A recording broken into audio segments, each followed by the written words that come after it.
আসসালামু আলাইকুম বন্ধুরা, আমি আপনাদের প্রিয় Kazi Norin. Welcome to my channel Kazi Norin. আশা করি আপনারা সবাই ভালো আছেন এবং আপনাদের দোয়া আলহামদুলিল্লাহ ভালো আছি। তো এই মুহূর্তে আমরা রয়েছি হিরো বাংলাদেশের একটা ইভেন্টে, এবং এই ইভেন্টে আমি এবং হেলেন আমরা দুইজনেই আমন্ত্রিত। আর এই মুহূর্তে আমরা এই হিরোর এখানে একটা রেজিস্ট্রেশন করব। আর আপনারা সবাই জানেন যে আমাদের বাংলাদেশে কিন্তু হায়ার সিসি অলরেডি পারমিশন হয়ে গেছে, এবং হায়ার সিসি পারমিশনের পাশাপাশি কিন্তু অলরেডি হায়ার সিসি বাইক ঢুকেও গেছে। প্রথম কিন্তু বাজাজের বাইক ঢুকেছে 250, এবং এই মুহূর্তে কিন্তু আসলে আজকের বর্তমানে হিরোর 210 সিসির যে মোটরসাইকেলটা আছে সেটাও কিন্তু আজকে লঞ্চ হবে। তার পাশাপাশি হিরো থ্রিলারের যে 160 যে রিফ্রেশ এডিশনটা আছে, এবার 4 ভ্যালভ যেটা আসছে, ওটাও কিন্তু আজকে লঞ্চ হচ্ছে। তো আমি আপনাদের কাজে নয়, আজকে এই মুহূর্তে লঞ্চিং ইভেন্টে আপনাদেরকে যা যা হচ্ছে তা কিছু দেখাবো। আর তার আগে আমাদের মোবাইলে কিন্তু একটা কোড নাম্বার গিয়েছিল, ওই কোড নাম্বারটা দিয়ে আমরা এই মুহূর্তে হিরোর যে প্রোগ্রামটা আছে সেখানে আমরা এখন এই মুহূর্তে প্রবেশ করব। আর দেখতে পাচ্ছেন এটা হচ্ছে ভেন্যুর পাশাপাশি ওই জায়গাটা হচ্ছে এন্ট্রি গেট, আর ওইদিকে হচ্ছে সব মোটরসাইকেলগুলো একে একে করে কিন্তু পার্কিং করা।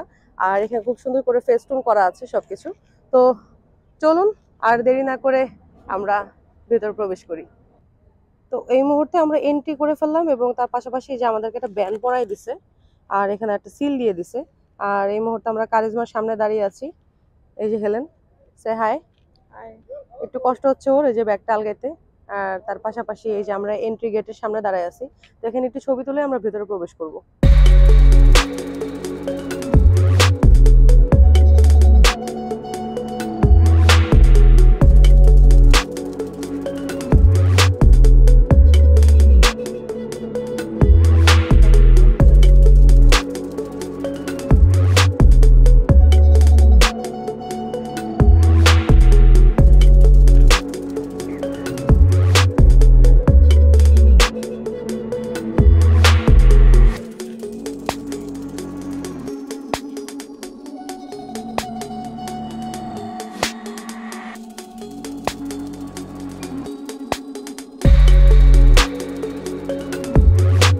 মাশাআল্লাহ, সুবহানাল্লাহ, এত সুন্দর একটা মোটরসাইকেল আমরা দেখতে পারতেছি, এটা কিন্তু অনেক কিছু। আর এই মুহূর্তে আমরা ঠিক হিরোর যে কাস্টমাইজ যে এক্সএমআরটা আছে, যেটা কিনা স্পেশালি স্টিকার করা হয়েছে, এবং তাদের যেই অ্যাক্সেসরিজ গুলো আছে সেগুলো কিন্তু সবকিছু মানে একটা ট্যুরিং সেটআপের একটা বাইক কিন্তু আমরা দেখতে পাচ্ছি। দেখেন এটা কিন্তু কাস্টম স্টিকারস করা। এই কাস্টম স্টিকারের মধ্যে দেখেন সামনে কিন্তু একটা ট্যাঙ্ক ব্যাগ আছে, এবং পিছনে কিন্তু একটা স্যাডেল ব্যাগ আছে। তো এভাবে কিন্তু একটা মডেড করে একটা বাইক রেডি করা হয়েছে, মানে দেখানোর জন্য যে আমরা যারা যারা ট্যুর করি আমাদের কিরকম হইতে পারে এটার ফিউচার, মানে মডিফিকেশনটা। এটা কিন্তু তারা মানে ট্যুরিং মতো করে একটা রেডি করে দিচ্ছে। তার পাশাপাশি তাদের কিন্তু এক্সেসরিজ আছে, দেখতে পাচ্ছেন যে এখানে কিন্তু হিরোর লোগো করা জ্যাকেটস আছে, এবং তার পাশাপাশি তাদের যে হেলমেট গুলো আছে এগুলো সবকিছু কিন্তু আমরা দেখতেছি, মানে অসাধারণ। তো চলেন আমরা বাইকটা দেখি। তার পাশাপাশি এখানে কিন্তু হিরোর দেখেন একদম এখানে মোবাইল হোল্ডার থেকে শুরু করে এখানে কিন্তু যে ডিভাইস গুলো আছে এই ডিভাইস গুলো কিন্তু এখানে সাজানো হয়েছে।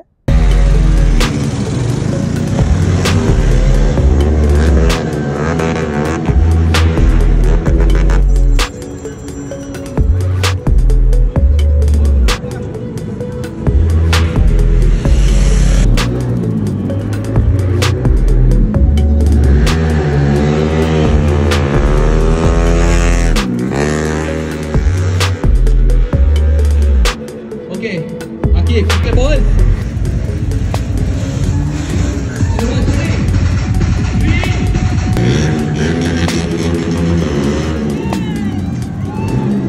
অনেক অনেক ভিড় ভাট্টার মধ্যে কিন্তু hero charisma XMR test drive দিয়ে কিন্তু আমি চলে এসেছি 300 ফিটের ভিতরে, যাতে আপনাদের সাথে আমার ভালো লাগা আর খারাপ লাগাটা শেয়ার করতে পারি। কারণ ভালো লাগা খারাপ লাগাগুলো যদি আমি ওইখানে শেয়ার করি, তাহলে ওইখানে যারা আছে তারা অনেকে মনক্ষুণ্ণ হতে পারে, আবার অনেকে খুশি হতে পারে। দ্যাটস ওয়াই আমি আমার মতো করে ভাবলাম যে আপনাদের সাথে শেয়ার করি, কজ আমার হচ্ছে আপনারা অডিয়েন্স, এবং আমার মনের ভালো লাগা খারাপ লাগাগুলো আপনারা যেভাবে বুঝবেন ওই হিরো কর্তৃপক্ষরা কিন্তু সেটা বুঝবে না। আমার কাছে হিরো কারিজমা এক্সএমআর এর সবচেয়ে বেশি যে জিনিসটা ভালো লেগেছে সেটা হচ্ছে সিটিং পজিশন।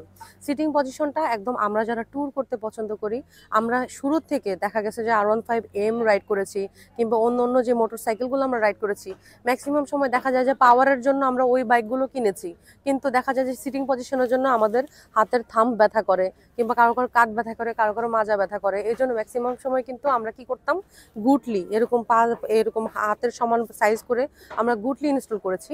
কিন্তু হিরো কারিজমা এক্সএমআর 210cc যে মোটরসাইকেলটা, এটা একদম বিল্ট ইন, একদম সিটিং পজিশনটা একেবারেই ক্রুজিং টাইপের। মানে আপনি এটা নিয়ে যদি অনেক দূর রাইড করেন, আপনার কোনোভাবেই আমার মনে হয় না কোনোভাবে আপনাদের হাত কিংবা মাজা কাঁধ এগুলো ব্যথা করবে। এদিক থেকে আমি হিরোকে 10/10 দিলাম, যে তারা আমরা যারা ট্যুর করি তাদেরকে নিয়ে চিন্তা ভাবনা করে এই বাইকটাকে ফিউচার প্রুফ ভাবে বানিয়েছে। আরো একটা জিনিস ভালো লেগেছে, এটা হচ্ছে ডুয়েল চ্যানেল ABS এর সাথে এসেছে। তার পাশাপাশি সামনে পিছনে কিন্তু টায়ার সাইজটাও তারা ভালো লেগেছে। এখন মেইন জিনিসটাতে আসি, লুকস তো 10/10, এগুলোর কথা বাদ, কিংবা সামনে হেডলাইট যে পজিশনগুলো ওগুলো সবকিছু ঠিক আছে, এগুলো বাদ, এগুলো নিয়ে কোনো কথা নাই। লিকুইড কুল ইঞ্জিন ভালো, তারপরে 6 স্পিড গিয়ার বক্স দিচ্ছে ভালো, স্পিড ভালো, টর্ক ভালো, বিএইচপি ভালো, এগুলো সবকিছু দেওয়া আছে। অন্যরা যারা আছে, অন্যরা আপনাকে কিন্তু ওই তাদের যেই স্পেসিফিকেশন লেখা আছে ওইটা কিন্তু বই দেখে দেখে A to Z বলে দিবে, ওইটা কোনো ব্যাপার না, কিংবা আপনারাও চাইলে গুগল করতে পারেন। কিন্তু মেইন যেই ব্যাপারটা যেটা তাদের দেওয়া উচিত ছিল, মানে এটা একদম ম্যান্ডেটরি 2024 সালে, সেটা হচ্ছে ট্র্যাকশন কন্ট্রোল। এই ট্র্যাকশন কন্ট্রোলটা আমরা পাই নাই। ওইখানে আমরা যখন টেস্ট ড্রাইভ দিচ্ছিলাম, ওইখানেই অনেকেই কিন্তু বালুতে স্লিপ কাটতেছিল, এবং আমরা এটা দেখছি বালিতে তারা স্লিপ কাটতেছিল। সো আমি মনে করি যে একটা হায়ার সিসি বাইক, আমি মানে হায়ার সিসি বাইক বলতে অনেক অনেক হায়ার সিসি বাইক আছে, কিন্তু বাংলাদেশের জন্য কিন্তু 250cc যেহেতু আসছে, আমার মনে হয় তাদের সাথে ট্রাকশন কন্ট্রোল দেওয়া উচিত ছিল। কারণ হায়ার সিসি মানে ব্রেকিং সিস্টেম ভালো, আর ব্রেকিং সিস্টেম মানে কিন্তু আপনার সাথে ট্রাকশন কন্ট্রোলটা ইনক্লুড করা উচিত, কারণ এখনকার 150cc বাইকের মধ্যে ট্রাকশন কন্ট্রোল দিচ্ছে। তো আমি মনে করি যে অ্যাজ এ স্পোর্টস বাইক, এই স্পোর্টস কমিউটিং সেগমেন্টের বাইক হিসাবে এটাতে ট্রাকশন কন্ট্রোল দেওয়া উচিত ছিল। আরেকটা জিনিস তারা দেয় নাই, সেটা হচ্ছে ফ্রন্টে আপসাইড ডাউন সাসপেনশন। বাইকের মূল্য নির্ধারণ করা হয়েছে 5 লক্ষ টাকা, এবং 5 লক্ষ টাকা মূল্য নির্ধারণ অনুযায়ী অফার প্রাইসে 4 লক্ষ টাকায় আমরা এই মোটরসাইকেলটা পাচ্ছি, কিন্তু এই বাইকের মধ্যে আপসাইড ডাউন সাসপেনশনটা দেওয়া হয় নাই। এইটা না দেওয়ার কারণটা কি, এটার ব্যাখ্যা আমি বুঝলাম না। মানে দেওয়া এটা উচিত ছিল, কারণ 150cc বাইকের মধ্যে তারা দিয়ে দিছে, 160cc যে হিরো থ্রিলার 160 ওইটার মধ্যে তারা ইউএসডি সাসপেনশন দিছে। তাহলে অ্যাটলিস্ট ওই সাসপেনশনটাই তো কারিজমাতে তারা ইউজ করতে পারতো, কিন্তু কেন তারা এই সাসপেনশনটা ইউজ করলো না, আই ডোন্ট নো। এবং এটার পিছনের ব্যাখ্যাটা কি, এটাও আমি আসলে জানি না। আরো একটা খারাপ দিক আমার কাছে লাগছে, সেই খারাপ দিকটা হচ্ছে বাইকের পেছনের যে মনোশক। এখনকার মনোশক যেগুলো দিছে, তারা যে মনোশকটা দিছে ওটা মনোশক ভালো, ওটা নিয়ে আমার কোনো অবজেকশন নাই। কিন্তু আমরা হায়ার সিসি যে মনোশকগুলো দেখছি, যে রিমোট সিস্টেম করে বা আপনার রিমোটে কিন্তু মনোশকের অ্যাডজাস্টমেন্টটা ইজিলি করা যায়। হিরো এক্সএমআর যে মোটরসাইকেলটা আমরা দেখছি, এটারে কিন্তু মনোশক অ্যাডজাস্ট করা যায়, কিন্তু এটা ম্যানুয়ালি। মানে আপনার এটার জন্য সার্ভিস সেন্টারে যাইতে হবে, আপনার মেকারের কাছে যা বলতে হবে যে আমার এই সাসপেনশনটা আপনারা হার্ড করে দেন অথবা সফট করে দেন কিংবা অ্যাডজাস্ট করে দেন। কেন রে ভাই, আমরা যখন হায়ার সিসিতে মুভ করতেছি, হায়ার সিসি টেকনোলজির সাথে কেন আমরা ইন্ট্রোডিউস হব না? কিছু টাকা যদি আমরা এখানে খরচ করি, টেকনোলজিতে খরচ করি, রিমোট সিস্টেম করেই তো আমরা আমাদের শকআপটাকে অ্যাডজাস্ট, আপসাইড ডাউন যে ব্যাপারটা করে, কিংবা উপরে নিচে হার্ড সফট এই যে কাজগুলো, এগুলো তো এই সরাসরি আমরা নিজেরাই বাই ডিফল্ট আমরা আমাদের জয়স্টিক, মানে মোটরসাইকেলের যে জয়স্টিক থাকে, জয়স্টিকে কিন্তু আমরা করতে পারি, কিন্তু এই টেকনোলজিটা আমাদের এখানে দেওয়া হয় নাই। সো ফার্স্ট ইমপ্রেশনে আমি এই কিছু নেগেটিভ জিনিসগুলো পাইছি। আর মানে নেগেটিভ জিনিসের চাইতে ভালো জিনিসগুলো বেশি, যেমন বাইকের লুক সুন্দর, বাইকের সিটিং পজিশন সুন্দর, বাইকের টান ভালো, তারপর বাইকের ব্রেক ভালো, তারপরে এক্সজস্টের সাউন্ড ভালো, এক্সজস্টের লুক ভালো, পিছনের সিট ভালো, সবকিছুই ভালো। কিন্তু এই ভালোগুলোর মাঝখানে যে খারাপ যেগুলো অনেক কম, কিন্তু খারাপের কষ্টের পরিমাণটা বেশি। লাইক আমরা বাইকাররা যেটা পছন্দ করি, লাইক ধরেন আমরা 100 কিলোমিটার রাইড করলাম, হঠাৎ করে আমাদের মন চাইলো যে আমরা একটু আমাদের সাসপেনশনটা সফট করব, ওইটার জন্য আমাদের মেকারের কাছে যাওয়া লাগবে, মেকারের কাছে যাওয়া সাসপেনশন সফট করতে হবে। এটা যদি বিল্ট ইন থাকতো, ইজিলি কিন্তু আমরা সাসপেনশনটা সফট করতে পারতাম। তার পাশাপাশি দেখা গেল যে ফ্রন্টে যদি ইউএসডি সাসপেনশন থাকতো, লুকও দেখতে ভালো লাগতো, লুকের পাশাপাশি আমি কিন্তু অন রোড পারফরমেন্সটাও ভালো পাইতাম।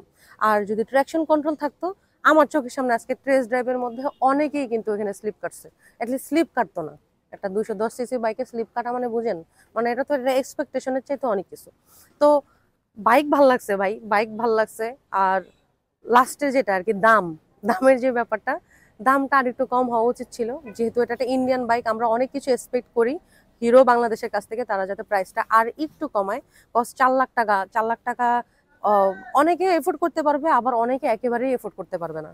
দ্যাটস আমি মনে করি প্রাইসটা যদি 360 থেকে 370-এর মধ্যে থাকতো, আমার মনে হয় এটা একটা অর্থিট হইতো, মানে অর্থিট মানে ভয়ঙ্কর অর্থিট, মানে একদম হাড্ডাহাড্ডি লড়াই হয়ে যেত, পাবলিক হুড়মুড়ায় পড়তো হিরো কারিজমা কেনার জন্য।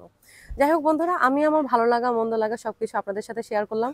আর যদি বাইক পাই তাহলে বাইকের অন রোডে রাইডিং অবস্থায় এটা কমফোর্ট কেমন, অ্যাজ এ লেডি বাইকার হিসাবে আমার লেডি বাইকার যারা আছে তারা কি এই বাইক কিনতে পারবে কিনা, কিংবা এই বাইক কিনে তারা কতটুকু রাইড করতে পারবে, যদি বাইক ম্যানেজ হয় আপনাদেরকে কিন্তু আমি সত্য কথাটা বলতে পারবো।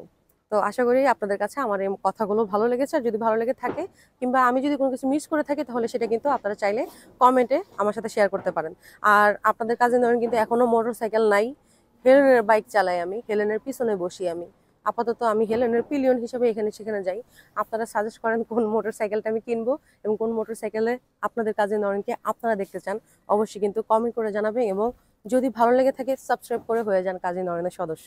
This is your Kazi Naren, signing off.